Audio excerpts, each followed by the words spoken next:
name is Rebecca K.W. Keel, and I am seeking the office of Richmond City Council for the 2nd District.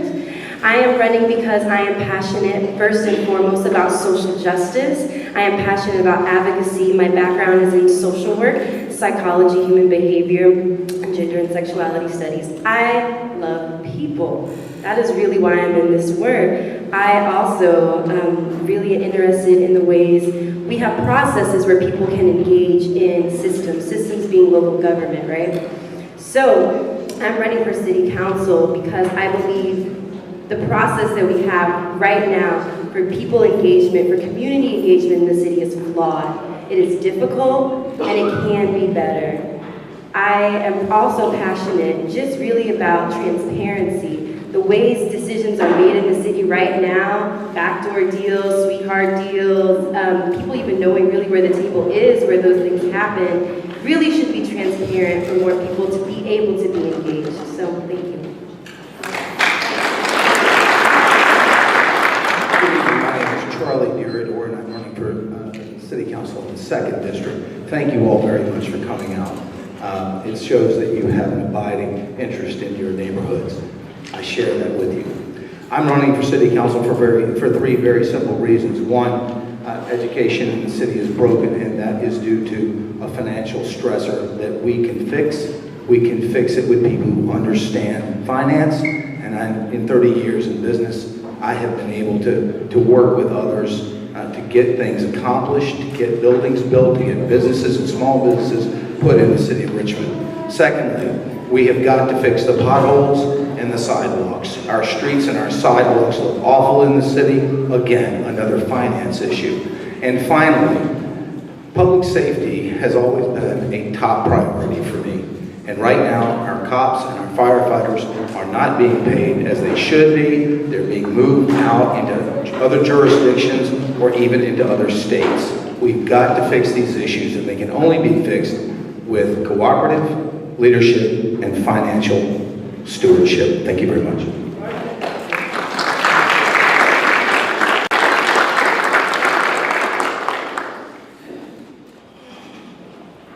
Good evening. My name is Kim Gray, and I'm running for City Council in the 2nd District. I'm currently on the school board, and I've represented the 2nd District for 8 years on the school board, and I think the best indicator of what one will do is what they've done.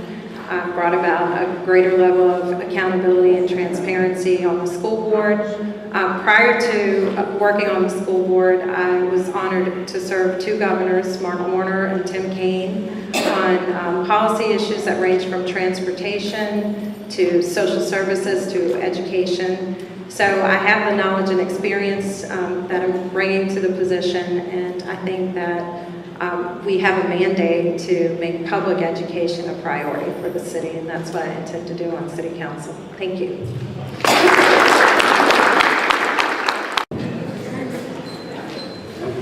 Hello, Rebecca Keel, 2nd District. As with Shackley Bottom and the Boulevard, I am an advocate of development. I am not an advocate of unconscious development that is done without consent by people, that is done in a unanimous decision-making process. As for Shackley Bottom, thank you. As for Shackley Bottom, that is the site of American slave trade, one of the largest sites. We need to respect that space. We need to do it in a way where Black people, majority, have say in what happens, because that is literally where we come from in the United States. As for the Boulevard, let the people decide. I am an advocate of a process called participatory budgeting, whereas people can literally increase their power and democracy by making decisions, and the city council can fully fund what the people want.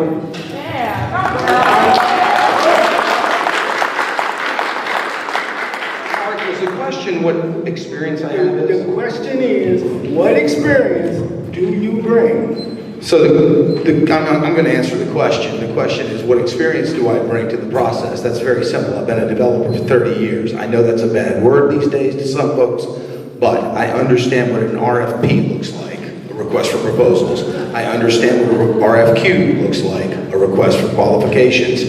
I firmly believe that if we bring everybody to the table, the stakeholders, you, the people of the city of Richmond, we can get the retail development and the residential development and a live, work, play project up on the boulevard, and we can honor the history that is so prevalent in Shockoe Bottom. In 2009, when I fought vociferously the baseball stadium proposal in Shockoe Bottom, I brought the idea up in 2009 to utilize the history, to honor the history, to bring people to Richmond. Thank you. Good evening, Kim Gray, 2nd District Council candidate, and what I bring to the conversation is my experience on the school board as a convener, as a listener, and collaborator, and I think that that's important to reflect the wishes and will of the district, and that's what I've served to do the past 8 years on the school board, and that's what I would do with respect to the Boulevard development. And as a great-granddaughter of enslaved Virginians, I think that it's really important that we honor the legacy of what happened in Shockoe Bottom and the tragedy of slavery. And we use it as a strength to build on tourism and educate our students about their legacy and their history.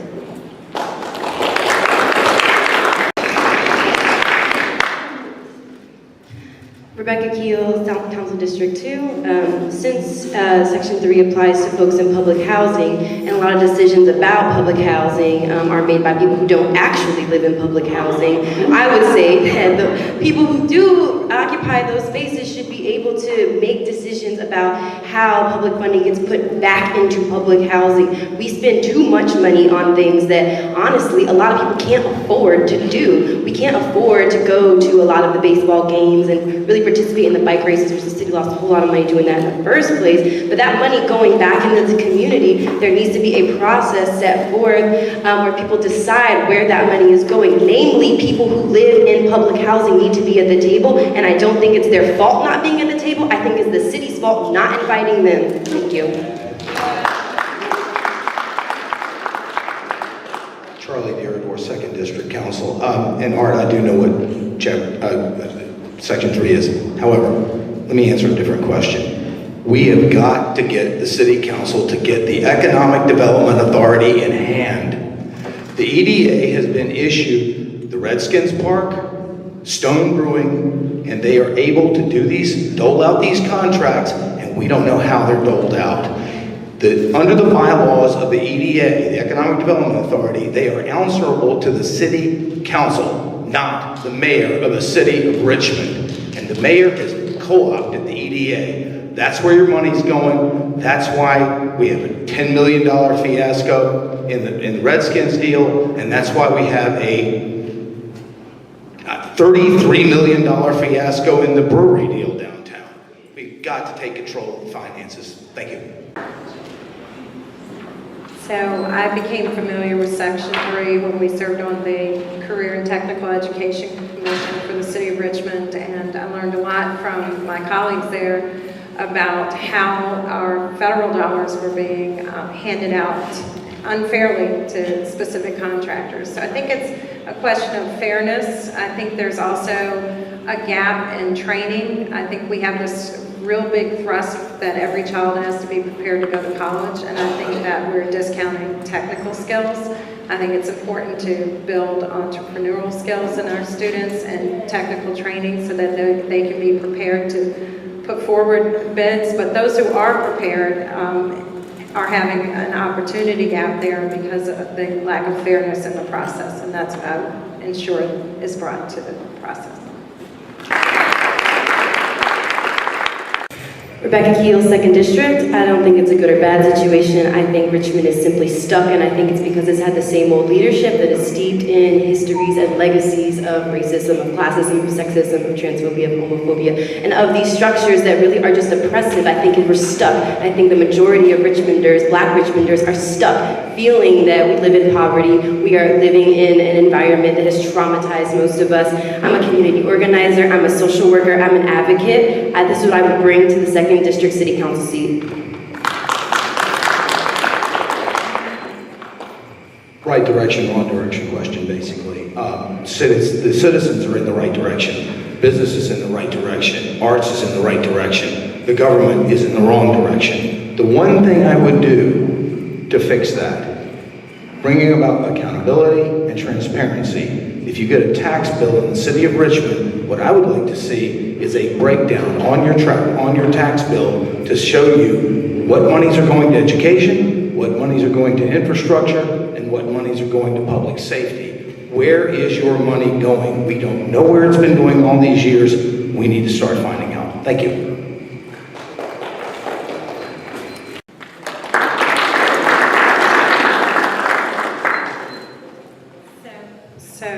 Kim Gray, 2nd District. Thank you all for coming. Thank you to the NAACP leadership for sponsoring this forum. I am eternally optimistic about our future. I think that the greatest investment we can make is in our children. That's our future. As John F. Kennedy said, a miseducated child is a child lost, and I think that we need to be investing our public dollars in public education and in our future.